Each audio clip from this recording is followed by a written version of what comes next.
Hello everyone, आप सबका स्वागत है मेरे डिफेंस चैनल पे। मेरा नाम है विवेक कुमार। लास्ट वीडियो में हमने डिस्कस किया कि Su-30 और F-16 के बीच में जो बियॉन्ड विजुअल रेंज फाइट हुई उसमें क्या हुआ, और मैंने तब ये भी बोला था कि अभिनंदन के MiG-21 के साथ 27 फरवरी को जो भी घटना हुई, जो भी हुआ, हम उस पर भी डिटेल में जाके डिस्कशन करेंगे। आज हम वही करने वाले हैं, ठीक है। तो हम बालाकोट और उसके अगले दिन जो हुआ है, यही अभी बालाकोट सीरीज डिस्कस कर रहे हैं। तो चलिए शुरू करते हैं। जैसा मैंने बोला, MiG-21 बाइसन इसको उड़ा रहे थे अभिनंदन वर्तमान, और जो इंडिया MiG-21 का वेरिएंट यूज़ करता है वो है MiG-21 बाइसन। ये थोड़ा सा अपग्रेडेड है। हमने इसको, चूँकि काफ़ी पुराना फाइटर एयरक्राफ्ट है, तो हमने इसको अपनी ज़रूरतों के हिसाब से अपग्रेड किया है। इसके इक्विपमेंट को, इसके एवियोनिक्स को, इसके कम्युनिकेशन सिस्टम्स को, ठीक है। और जो एक्चुअल स्ट्रक्चर एंड इंजन है वो तो एज इट इज़ है, पर हमने इसको इन मामलों में अपग्रेड किया है। सो उस अपग्रेड का नाम है बाइसन। अगर आप सोचते हैं कि बार बार MiG-21 के साथ बाइसन क्यों कहा जा रहा है, क्योंकि ये इंडियन वेरिएंट है इसका। अगर कोई और कंट्री इस वक्त MiG-21 यूज़ कर रही है तो वो डेफिनेटली बाइसन वेरिएंट तो यूज़ नहीं कर रही है, ठीक है ना। तो अभिनंदन, और यहाँ पे जो मैंने लिखा हुआ है इलेक्ट्रॉनिक वॉरफेयर, ये एक अलग ही बैटलफील्ड है, अलग युद्ध क्षेत्र है। अभिनंदन का MiG-21 उस दिन इलेक्ट्रॉनिक वॉरफेयर का शिकार हुआ, अगर सही समझे तो, और उसके अलावा भी कुछ टैक्टिकल मिस्टेक्स हुए, उस पर हम जाएंगे। तो सबसे पहले आप समझिए कि इलेक्ट्रॉनिक वॉरफेयर में आते हैं तीन चीज़ें: इलेक्ट्रॉनिक काउंटर मेजर्स, जिसको मैंने ECM लिखा है, इलेक्ट्रॉनिक काउंटर मेजर्स, और इलेक्ट्रॉनिक सपोर्ट मेजर्स। ये तीनों को मैंने अलग अलग लिखा है। तीनों को हम समझेंगे। पहले हम समझते हैं कि MiG-21 हम यूज़ कर ही क्यों रहे हैं। MiG-21 में ऐसी क्या खासियत है कि इंडिया जैसा एडवांस नेशन, एटलीस्ट हम डिफेंस में इतना खर्चा करते हैं, इतना बड़ा डिफेंस बजट होने के बावजूद हम MiG-21 जैसा पुराना फाइटर एयरक्राफ्ट आज तक क्यों यूज़ कर रहे हैं। इससे हमारा क्या फ़ायदा है, ठीक है। और एक दो नहीं, काफ़ी संख्या में यूज़ कर रहे हैं। अब तो फेज आउट कर दिया, पर 2019 में हम यूज़ कर रहे थे। तो देखिए, MiG-21 पुराना तो है, इट्स एन ओल्ड एयरक्राफ्ट, कोई शक नहीं है। थर्ड जनरेशन एयरक्राफ्ट है, और एक्सीडेंट्स इसके होते रहते हैं। रेगुलर सॉर्टीज़ के लिए भी जब फाइटर पायलट्स जाते हैं तो भी इसके एक्सीडेंट्स होते रहते हैं। तो वल्नरेबल एयरक्राफ्ट तो है, पर इसको फिर भी हम इंडियन एयरफोर्स का बैकबोन बोलते हैं, ठीक है, रीढ़ की हड्डी। क्या कारण होगा? तो देखिए, पहले हम बेसिक चीज़ें समझ लें। MiG-21 सिंगल सीटर भी है, डबल सीटर भी है, पर अभिनंदन जो उस दिन उड़ा रहे थे वो सिंगल सीटर है, सिंगल इंजन एयरक्राफ्ट है। जैसे Sukhoi 30 में 2 इंजन हैं, MiG-21 में एक ही इंजन है, ठीक है। तो सिंगल इंजन एयरक्राफ्ट है, पर इसकी एबिलिटी ये है कि ये Mach 2.1 की स्पीड से उड़ सकता है, यानी कि साउंड की स्पीड है ना, ध्वनि की गति से दोगुना स्पीड से, लगभग उससे भी थोड़ा ज़्यादा स्पीड से ये प्लेन उड़ सकता है। इसकी जो स्पीड है वो 2200-2300 किलोमीटर पर आवर, 2200-2300 के बीच में है, किलोमीटर पर आवर में कह रहा हूँ। उस दिन इसके ऊपर लोडेड थे R-73 आर्चर मिसाइल्स 2, और R-77 लॉन्ग रेंज मिसाइल्स, वो भी 2। तो टोटल कितने हो गए? 4 मिसाइल्स हो गए। R-73 Fox 2 मिसाइल है शॉर्ट रेंज के लिए। इसको विद इन विजुअल रेंज आप, जो R-73 है, आर्चर भी कहते हैं इसको dog fights with in visual range use कर सकते हैं। पर जो बाकी 2 मिसाइलें थी वो थी R-77, ये लॉन्ग रेंज मिसाइल है, Fox 3 बियॉन्ड विजुअल रेंज के लिए। इस पर हमने काफ़ी डिस्कशन किया हुआ है पहले भी, ठीक है। तो ये मैंने समझा दिया। इसके अंदर एक 23 mm बैरल गन भी लगी हुई है, ट्विन बैरल कैनन है, पर उसका यूज़ तभी आप करेंगे जब आपकी मिसाइलें ख़त्म हो गई और आप एनिमी एयरक्राफ्ट के सामने फंस गए, नहीं तो कोई सेंस नहीं है इसका। ये जो हमारा MiG-21 बाइसन था, ये डेटा लिंक टर्मिनल इक्विप्ड है। अपग्रेडेड इलेक्ट्रॉनिक्स है, ये मैंने पहले ही बोल दिया, अपग्रेडेड एवियोनिक्स है, कम्युनिकेशंस है। खास बात एक और जो मैं मेंशन करना चाहूँगा, इस पे हेलमेट माउंटेड डिस्प्ले लगा हुआ है, ठीक है। और एक और बात, चूँकि मैंने बोल दिया कि ये प्लेन इलेक्ट्रॉनिक वॉरफेयर का शिकार हुआ, तो मैं एक और चीज़ मेंशन करना चाहूँगा कि इस प्लेन में जो है ELTA 8222 जैमिंग पॉड इक्विप्ड था। ये जैमिंग पॉड है, मतलब अगर कोई आपके सिग्नल्स, कम्युनिकेशन या रडार, किसी को भी ले लीजिए, दो किस्म की जैमिंग होती है, एक रडार जैमिंग, एक कम्युनिकेशन रेडियो जैमिंग, तो उसको रोकने के लिए आपने ये जैमिंग पॉड लगाया हुआ है, ठीक है। तो ये सारी चीज़ें हमारे MiG-21 बाइसन पे लगी हुई थी, वो इतना इक्विप्ड प्लेन है, ठीक है। ये तो अब आप समझ गए। पर जैसा मैंने आपसे पूछा कि इतने पुराने एयरक्राफ्ट को भले ही अपग्रेड करके फिर भी हम यूज़ कर ही क्यों रहे हैं, ये 50 साल पुराना एयरक्राफ्ट है, क्यों यूज़ कर रहे थे? कुछ कारण है। पहले तो देखिए, MiG-21 की जो रेडार विजिबिलिटी है, जब सामने वाले अपने रेडार पे इस प्लेन को देखते हैं तो इसकी जो रेडार विजिबिलिटी है, जो इसका रेडार क्रॉस सेक्शन है, ठीक है, वो बहुत कम है बाकी एयरक्राफ्ट्स की तुलना में, स्पेशली Su-30 MKI की तुलना में। Su-30 इज़ मैमथ, बहुत बड़ा एयरक्राफ्ट है और उसकी रेडार विजिबिलिटी भी अच्छी खासी है, पर इसकी कम है। तो यानी कि अच्छी खासी ऊंचाई पे आ जाएगा, तब जाके आप इसको ऑब्जर्व कर सकते हो अपने रेडार स्क्रीन पे। ये ब्लिप आपको तब दिखाई देगा जब ये ठीक ठाक ऊंचाई पे आ जाएगा, तब। ऐसा नहीं कि नहीं दिखाई देगा, दिखाई देगा पर लेट। दूसरा, तो जैसा मैंने बोला, रेडार विजिबिलिटी अच्छी है। दूसरा, टर्न रेट अच्छा है इसका, ठीक है, क्विक टर्न्स ले सकता है, ठीक है, अजाइल है। और हाँ, एक्सेलरेशन, ये भी एक बड़ा फैक्टर है। क्विक एक्सेलरेशन जो है वो इसको एक एडवांटेज देती है। तो ये सब तो आप सोचते होंगे बाकी एयरक्राफ्ट्स में भी होगा, ऐसा थोड़ी है कि बाकी के फाइटर एयरक्राफ्ट्स में ये खूबियाँ नहीं है, पर इसका जो रोल है उस कॉन्टेक्स्ट में अगर हम देखें तो इस एयरक्राफ्ट के लिए ये चीज़ें इंपॉर्टेंट हो जाती हैं। देखिए, हमने इसको रखा है ऑपरेशनल रेडीनेस प्लेटफॉर्म के लिए। अगर हमें अपने एयरक्राफ्ट स्क्रैम्बल करने पड़ जाए, ये कभी भी हवा में नहीं होते, ये एयरपोर्ट पे ही होते हैं, एयरबेस पे होते हैं, और अगर हमें ये पता चल जाए कि एनिमी एयरक्राफ्ट टेक ऑफ कर रहे हैं और वो हमारी टेरिटरी की तरफ बढ़ रहे हैं, हॉस्टाइल हैं, तब जाके ये एयरक्राफ्ट MiG-21 टेक ऑफ करते हैं। तो अब टेक ऑफ में क्या क्या ज़रूरी है हमारे लिए? ये ज़रूरी है कि पहले तो कि एयरक्राफ्ट हमेशा तेल भरा हो, आर्म्ड हो, वेपन्स इस पर लगे हुए हों और रेडी होने के लिए, है ना, रेडी होना चाहिए। तो इसके लिए हमें एक ऐसा एयरक्राफ्ट चाहिए जो कम टाइम ले सर्विस करने। जैसे हम अपनी गाड़ियों का सर्विस कराते हैं, तो सर्विस का टाइम जिसका कम हो, आसानी से हो सके। हर सॉर्टी के बाद इसकी सर्विस आसान होनी चाहिए। तो आप इसको हमेशा फ्यूल्ड, आर्म्ड, ठीक है, और रेडी फॉर एक्शन रख सकते हैं।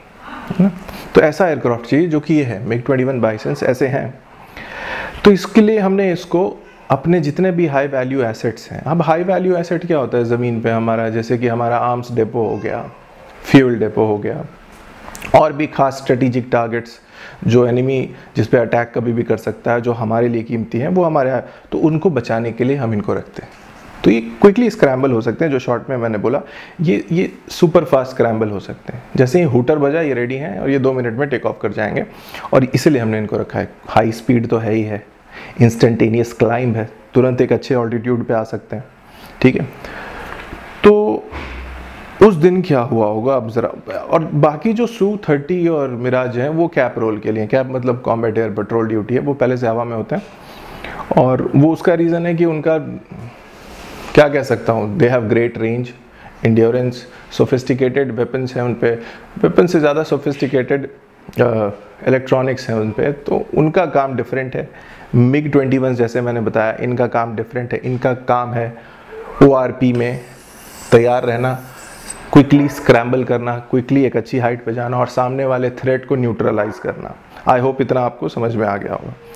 सो उस दिन 9:30 बजे इंडिया का जो AWACS एयरक्राफ्ट है, early air warning and control aircraft, Netra जिसका नाम है, वो देखता है कि पाकिस्तान से कुछ एयरक्राफ्ट्स टेक ऑफ करते हैं, ठीक है। पाकिस्तान से 9:30 बजे की बात कर रहा हूँ मैं, टेक ऑफ करते हैं और वहाँ से 3-4 बोगीज अलग अलग फॉर्मेशंस में 9:30 बजे। पर ये कोई बड़ी बात भी नहीं है। देखिए दोनों देशों में होता रहता है कि अपने अपने एयरबेसेस से मल्टीपल प्लेन्स टेक ऑफ होते हैं, फाइटर एयरक्राफ्ट्स बॉर्डर तक आते हैं, वो नॉर्मल रूटीन है ना। और पाकिस्तान से उड़े हैं तो वो ईस्ट की तरफ ही आएंगे, हमारी तरफ ही आएंगे, आसपास आके घूम के चले जाएंगे, तो वो नॉर्मल रूटीन है। उसके लिए इनको स्क्रैम्बल करने की ज़रूरत नहीं है तो MiG-21 को, वो कोई बड़ा खतरा नहीं है, वो रेगुलर होता है, वो रेगुलर एक्सरसाइज है। पर अगले 20 मिनट बाद, अब 20 मिनट हो गए हैं और ये देखा जा रहा है कि ये जो फॉर्मेशन है अब ये LOC के पास आ रहा है, इंडियन एयर स्पेस में लगभग एंटर करने वाला है। नाउ दिस इज टाइम, अब ये खतरे की घंटी है, अब स्क्रैम्बल करने का टाइम है, अब MiG-21 bisons have to take off. तो उस वक्त ऑब्वियसली 9:50 में हूटर बजता है। हूटर बजते ही 9:50, 9:51, 9:51 पे हूटर बजेगा। तब ये स्क्रैम्बल जो वहाँ पे लोग जो फाइटर पायलट्स होते हैं दे स्टार्ट स्क्रैम्बलिंग क्विकली। वो अपने अपने प्लेन्स में MiG-21 में बैठते हैं, स्ट्रैप ऑन करते हैं अपना सीट बेल्ट, जिसको आप कहते हैं गाड़ी के सेंस में अगर बोले, स्ट्रैप ऑन करते हैं, इक्विपमेंट से एक बार फाइनली चेक। जो ग्राउंड कंट्रोलर होता है जिसका काम है कि ये देखना कि भाई प्लेन पे सब कुछ फिट है, रेडी फॉर एक्शन है, रेडी टू टेक ऑफ है, ठीक है, वो वहाँ पे भी अपनी ग्राउंड चेकिंग कर रहा होता है। पायलट वहाँ बैठेगा, he will close the canopy, ठीक है, वो एक बार बिफोर टेक ऑफ चेकलिस्ट करेगा और then he will take off. तो जो अभिनंदन ये श्रीनगर एयरबेस से टेक ऑफ करते हैं, जो कि 51st स्क्वाड्रन है श्रीनगर एयरबेस में, और यहाँ से 2 MiG-21 बाइसन्स 9:51 पे टेक ऑफ होते हैं। दोनों का कॉल साइन है Alpha 1, Alpha 2, दोनों एक साथ है, टैंडम मोशन में टेक ऑफ करते हैं एक ही रनवे से। देखिए जब ये आप स्क्रैम्बल पे जाते हो तो आपको अपने साथ कुछ सामान रखने होते हैं, एक आध रिवॉल्वर, कुछ सामने वाली कंट्री की करेंसी, जैसे पाकिस्तान में अगर आपकी एंट्री तो पाकिस्तान के 500-600-300 रुपए ये रखनी होती है कि जस्ट इन केस आपको उधर रिजेक्ट होना पड़ा, आपका प्लेन उधर गिर गया तो आपके पास ये सब सेफ्टी के लिए, पर ऑब्वियसली इन्होंने भी रखा होगा। अब साथ ही साथ सबसे पहले तो ये लोग स्क्रैम्बल हुए और स्क्रैम्बल होते ही इनका काम क्या था कि ये तुरंत टेक ऑफ करें, एक अच्छी खासी ऑल्टीट्यूड पे जाएं और सामने वाले फाइटर प्लेन्स को इंगेज करें, ठीक है। इनके अलावा अलग एयरबेसेस से 5-6 MiG-21 थोड़ी देर बाद भी टेक ऑफ करते हैं, पर उसका इस कॉन्टेक्स्ट में बात करना सेंस नहीं है। कुछ MiG-29 भी अवंतीपुरा से टेक ऑफ करते हैं, इस कॉन्टेक्स्ट में उस पर डिस्कशन बनता नहीं है। तो हाँ, ये तुरंत निकल पड़ते हैं यहाँ से। अब शुरू में तो रडार से, चूँकि आप माउंटेनियस रेंज में, पहाड़ी में टेक ऑफ कर रहे हो, तो शुरू में आप एनिमी रेडार पे आओगे ही नहीं। और जैसा मैंने बोला MiG-21 वैसे भी इनका रेडार सिग्नेचर बहुत थोड़ा सा है, तो जब तक ये पीर पंजाल रेंज में टेक ऑफ कर रहे हैं, एक अच्छी हाइट तक नहीं है, एनिमी रेडार पे दिख नहीं रहे हैं। पर जब ये एक 20-22 हज़ार फीट के ऊपर आते हैं तब आप पहली बार दिखते हो। ये अच्छी बात भी है MiG-21 के साथ कि ये उसके बाद ही रडार सिग्नेचर इनका दिखाई देगा, रडार ब्लिप पे ये आएंगे, ठीक है। So these fighters took off और अब अभिनंदन जो है वो he is moving towards the LOC। सामने से F-16s आर कमिंग, ठीक है। और जितना हम समझ रहे हैं अभिनंदन और F-16, ठीक है, दे कम, ये काफ़ी पास आ, they come very close within visual range, ठीक है, जहाँ पे एयरक्राफ्ट पायलट एक दूसरे के एयरक्राफ्ट्स को देख सकते हैं, जितनी हमारी समझ है। So within visual range they come. Abhinandan F-16 के इतने पास आ जाते हैं कि he has a chance to lock F-16। देखिए बियॉन्ड विजुअल रेंज में तो कोई कंपटीशन ही नहीं है F-16 और MiG-21 का, वो हो ही नहीं सकता। कारण है बियॉन्ड विजुअल रेंज में आप दोनों फाइटर प्लेन्स एक दूसरे से लड़ ही नहीं सकते, संभव ही नहीं है, ठीक है। F-16 जैसा मैंने कई बार बोला है कि MiG-21 के सामने बहुत ही ऊपर का फाइटर है। ये 3rd जनरेशन है तो F-16 4.5 जनरेशन फाइटर माना जाएगा। 4th जनरेशन कम से कम माना जाएगा, तो बियॉन्ड विजुअल रेंज में नहीं लड़ सकते आप। लेकिन अगर आप विद इन विजुअल रेंज आ जाए तब ना ये फाइटर पायलट की स्किल पे डिपेंड करेगा कि उस बैटल का रिजल्ट क्या आता है। ये आपकी स्किल्स पे डिपेंड करेगा। और जो आप मिसाइल्स रखते हैं वो तो वैसे भी फॉक्स 2 मिसाइल्स यूज़ करनी होती है जब आप डॉग फाइट करते हैं। तो Abhinandan can actually see an F-16 and ये दोनों एक प्रॉपर डॉग फाइट में इन्वॉल्व होते हैं, ठीक है। अब मैं सोचता हूँ कि इस डॉग फाइट का रिजल्ट, कई लोग इस बारे में लेके काफ़ी कंफ्यूज्ड हैं कि आफ्टर ऑल एक MiG-21 F-16 को गिरा कैसे सकता है। चांसेस कम है पर फिर भी गिरा सकता है। जो मैंने बोला विद इन विजुअल रेंज, अगर डॉग फाइट में ये दोनों फाइटर एयरक्राफ्ट्स आ जाएं तो वहाँ पे जो आप एरियल मनूवर्स करोगे, जो आपकी सारी की सारी ट्रेनिंग है, अब वो काम आएगी। तो इस एंगेजमेंट में फाइटर स्किल्स बहुत मैटर करते हैं, पायलट के स्किल्स बहुत मैटर करते हैं, ठीक है। रडार और सोफिस्टिकेटेड इक्विपमेंट और प्लेन की कितनी कैपेबिलिटी है, इन सब से भी ऊपर है पायलट स्किल्स। तो अभिनंदन इज चेजिंग एन F-16 जिसको इन्होंने सही एंगल से लॉक कर लिया। एट द सेम टाइम अभिनंदन भी स्पाइक हो रहे हैं, यानी कि इनका भी RWR, जो मैंने बोला रेडार वार्निंग रिसीवर है, वो बीप हो रहा है। RWR का अगर आप वॉल्यूम पायलट इस वक्त बढ़ा देता है ताकि उसको पता चले कि क्या उसको भी, उसकी तरफ भी कुछ मिसाइलें आ रही हैं या उनको भी लॉक कर लिया गया, तो he is also being spiked. इनका प्लेन भी लॉक कर लिया गया है डिफरेंट एंगल से, डिफरेंट प्लेन्स के द्वारा, और इनका भी RWR बीप हो रहा है। बट चूंकि ये डॉग फाइट में इंगेज हैं एक दूसरे F-16 के साथ, तो यहाँ पे अब मैं बड़ा कॉशियसली और सोच समझ के बोलूँगा, यहाँ पे इंडियन एयरफोर्स का क्लेम है कि अभिनंदन एक्चुअली लॉक्स F-16, अभिनंदन ने उसको लॉक कर लिया और अपनी R-73 जो आर्चर मिसाइल है, फॉक्स 2 मिसाइल, रशियन मिसाइल, इसको फायर किया, जिसने, ये एक हीट सीकिंग मिसाइल है। अगर हीट सीकिंग मिसाइल है तो वो सामने वाले प्लेन के इंजन को ढूंढती हुई उस तक पहुंच जाती है, टर्न्स लेती हुई, जिसने F-16 को हिट किया। जैसा मैंने बताया था एक वीडियो में कि उन्होंने और भी पैराशूट्स देखे थे, तो एक अच्छा चांस है कि ये बात सच है। F-16 उनका जो है D वेरिएंट है और उसमें दो पायलट्स बैठते हैं, तो अगर वो प्लेन गिरा है तो उसमें से 2 पैराशूट्स निकलेंगे, और वो दोनों पैराशूट्स पाकिस्तान के लोगों ने ही बताया कि इंडियन पैराशूट्स नहीं थे। वो इंडियन पैराशूट्स का कलर अलग होता है, पाकिस्तानी पैराशूट्स का कलर डिफरेंट है। तो डेफिनेटली अगर वो प्लेन हिट हुआ है तभी उसमें से 2 इजेक्शंस हुई होंगी, 2 पायलट्स वहाँ से इजेक्ट होके पाकिस्तान में लैंड हुए होंगे। एनीवे, तो ये इंडियन एयरफोर्स का क्लेम तो है। इसके बाद क्या होता है, अब जो होता है वो इम्पोर्टेंट है। नाउ अभिनंदन after this crosses the LOC। अब देखिए LOC क्रॉस करना एस्केलेशन है, और इंडियन गवर्नमेंट उस वक्त चाह नहीं रही थी कि किसी तरह का एस्केलेशन हो, पर ये LOC in the heat of the moment उस वक्त इतना जोश हाई होता है कि आप LOC क्रॉस कर जाते हो। और मैं श्योर हूँ कि ग्राउंड कंट्रोलर ने डेफिनेटली अभिनंदन को बताया होगा कि यू आर गोइंग हॉट और you are crossing the LOC, आप LOC क्रॉस करने वाले हैं, आप रिटर्न हो जाइए। पर अगर रेडियोज आपके जैम्ड हैं, और अगर रेडियोज जैम्ड हैं और शायद रेडार भी जैम्ड है, याद रखिए अभिनंदन के साथ एक और फाइटर प्लेन था MiG-21, वो इस वक्त कहीं नहीं है, यानी कि दोनों के बीच में कांटेक्ट लूज हो गया है। सो ही इज़ अलोन, अभिनंदन अकेले हैं उस वक्त इस एयर स्पेस में जहाँ पे he is engaged with F-16। एक हो सकता है, एक से ज़्यादा भी हो सकते हैं। एक को तो हम क्लेम कर रहे हैं कि हमने मार गिराया, जो दूसरा F-16 है जिन्होंने इसको लॉक कर लिया है, वो अपना मिसाइल AMRAAM AIM-120C इन पर लॉन्च कर देता है।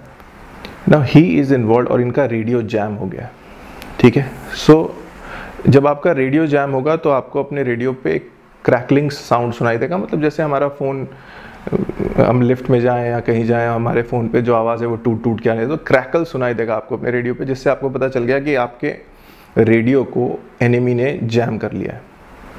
रेडियो जैमिंग के 1000 तरीके हैं, ठीक है।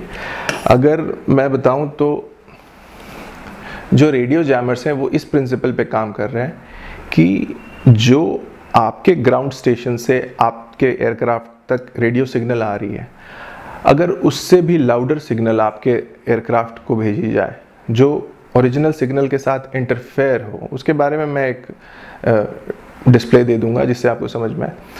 तो उस केस में आपकी रेडियो सिग्नल्स के साथ एक नया सिग्नल इंटरफेयर कर रहा है, जिसकी वजह से आपका रिसीवर ओवरवेल्म हो गया है। तो अब जैमिंग के और भी तरीके हैं, ठीक है, काफ़ी डिटेल्ड तरीके हैं। तो सवाल ये है कि इनका रेडियो जैम हो गया, जिसकी वजह से इनको अपने ग्राउंड कंट्रोलर की आवाज़ सुनाई देनी बंद हो जाती है। शायद रेडार जैम भी हुआ हो, ठीक है, पर कम्युनिकेशंस तो जैम हुआ ही हुआ। जबकि हम क्लेम कर रहे हैं कि MiG-21 के कम्युनिकेशंस जो हैं वो सोफिस्टिकेटेड हैं, अपग्रेडेड हैं, फिर भी ये जैम हुए। तो ही क्रॉसेज LOC, ये LOC क्रॉस कर गए F-16 का पीछा करने में, और अब ये हर तरफ से स्पाइक हो गए, हर तरफ से लॉक हो गए, इनका RWR बीप हो रहा है बार बार, यानी कि, और ग्राउंड कंट्रोलर अपने रडार पे देख सकता है। जो इंडिया का integrated air control and command system है, जो कि हमारे सारे रडार्स का हेडक्वार्टर्स है, जहाँ पे हम एक बड़ी स्क्रीन पे हर कुछ देख रहे हैं, बैटल स्पेस में जो भी हो रहा है। तो IACCS अभिनंदन को डेफिनेटली बता रहा है उस वक्त कि AMRAAM आप तक आ रही है, you have been locked and fired upon, आपके ऊपर AMRAAM फायर हुई है। पर चूंकि, और उनका RWR सिग्नेचर अपने कॉकपिट में भी ये बता रहा है, पर समय की भी बात है, आपके पास उतना समय नहीं होता। अगर आप सामने वाले प्लेन के मार में, minimum abort range, no escape zone में आ गए तो समय भी कम है आपके पास। तो मैं श्योर हूँ यहाँ पे अभिनंदन ने जितने भी डिफेंड करने की कोशिश है की होगी, एस्केप मनूवर्स किए होंगे। अब इतनी हाई एनर्जी मिसाइल जो इतने पास से फायर की गई, अगर AMRAAM दूर से फायर की जाए तो आप बच सकते हो, पर इतने पास से जहाँ पे with in visual range launches अगर हुए हों, तो AMRAAM के पास इतनी एनर्जी, काइनेटिक एनर्जी है कि वो ढूंढ लेगा, वो एयरक्राफ्ट को हिट करेगा। फिर भी आप अपने इवेसिव मनूवर्स करेंगे, आप चैप्स डिप्लॉय करेंगे, वो जो चीज़ें आपने फिल्मों में देखी है, छोटे छोटे जो फुलझड़ियों जैसी चीज़ें एयरक्राफ्ट से निकलती हैं, वो बाकी जो रेगुलर चीज़ें एक एयरक्राफ्ट पायलट कर सकता है, मल्टीपल क्रैंक टर्न्स ले सकता है, ailerons, right left rudders, back pressure on the control column, elevator पे बैक प्रेशर, बैरल रोल, ये सब जो बेसिक मनूवर्स हैं ये उन्होंने किए होंगे।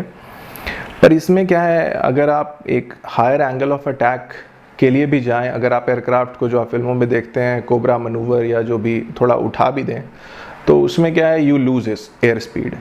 अब एयरक्राफ्ट की पूरी जानी होती है उसकी एयर स्पीड, वही सब कुछ है। And if you lose air speed, आपकी स्पीड कम हो गई तो आप कुछ हद तक फंस गए और एक मिसाइल का सिटिंग टारगेट बन गया, ठीक है। तो ये सारी चीज़ें करने में भी इंसान फंसता है, और जैसा आपको पता है रेडियो भी जैम्ड है इस वक्त, ठीक है। सो ही ट्राइज एवरीथिंग बट, और उनको कुछ सुनाई भी नहीं दे रहा। तो now the missile hits him and उसके बाद डेफिनेटली कोई चांस है नहीं। तो अच्छी बात यह कि मिसाइल ने एयरक्राफ्ट के पीछे वाले पोर्शन को हिट किया है, कॉकपिट जोन को नहीं तो कई बार pilots are killed in action अगर ऐसा हो जाए तो। पर अगर इंजन ट्रेलिंग सेक्शन को हिट करे मिसाइल तो फिर ऐसा कोई खतरा है नहीं।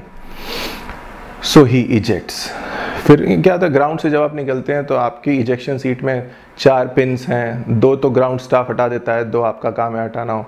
और इसका काम है कि भैया अगर आप किसी ऐसी मुसीबत में आ गए जहाँ पे आपका एयरक्राफ्ट डिसफंक्शनल हो जाए तो आप इजेक्शन सीट के नीचे लगे हुए बकल को खींचें, इजेक्ट हो जाएंगे, कैनोपी हट जाएगी, आपकी सीट बाहर निकल जाएगी पूरे के पूरे आपको लेके। थोड़ी दूर जब हो जाएंगे आप एयरक्राफ्ट से तो पैराशूट्स डिप्लॉय हो जाएंगे।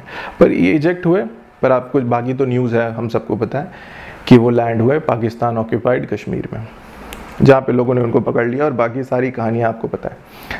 तो यहाँ पे मैंने अपनी तरफ से समझाने की कोशिश की कि एग्जैक्टली क्या हुआ है।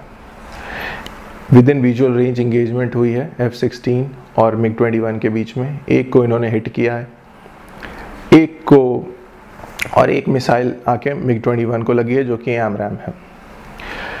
चांसेस बचने के कम थे क्योंकि AMRAAM with in visual range से फायर की गई थी और MiG-21 उसके मार में था। मिनिमम अबॉर्ट रेंज के अंदर आ गया था, और वहाँ पे प्रोबेबिलिटी ऑफ किल 100% होती है लगभग।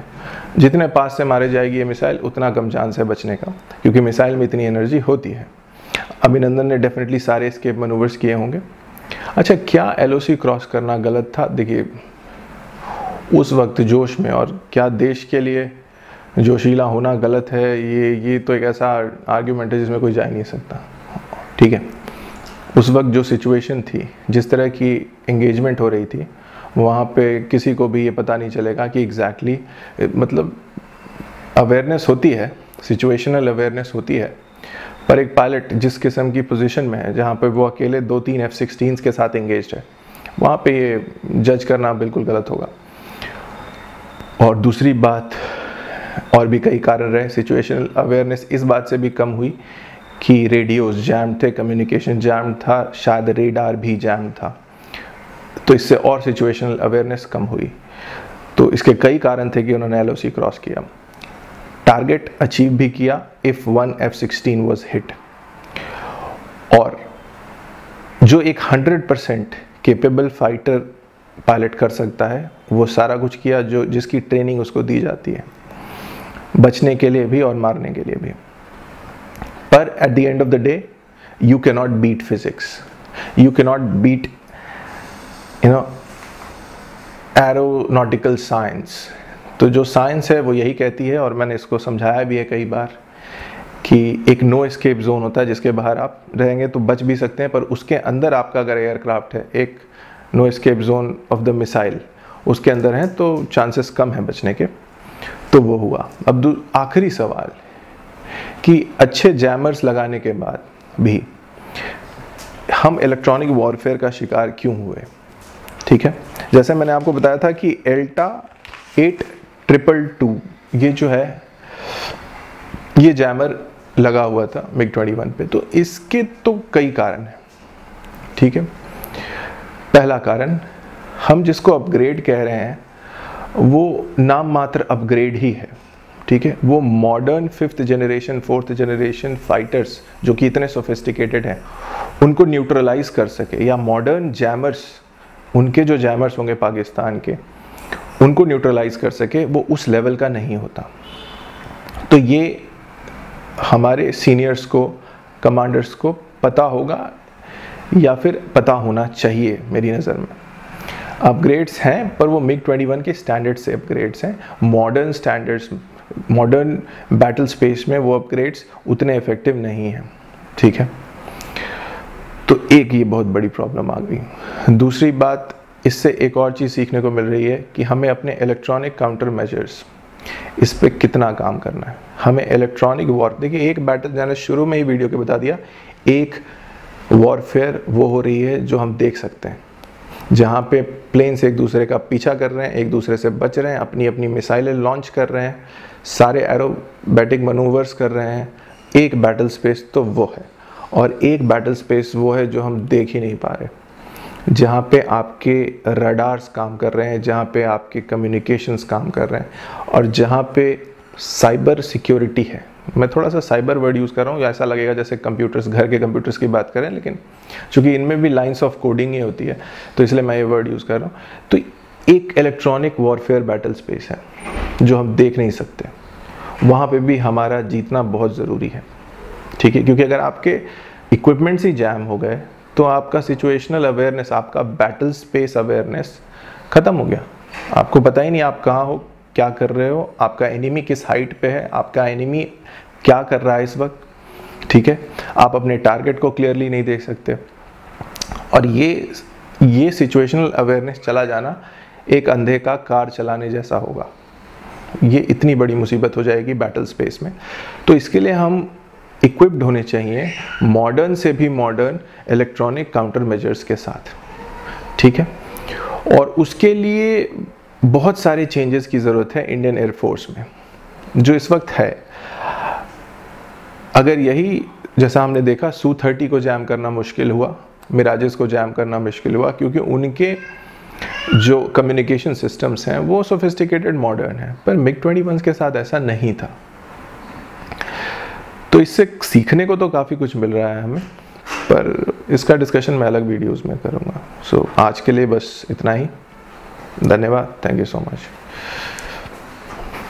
हो गया।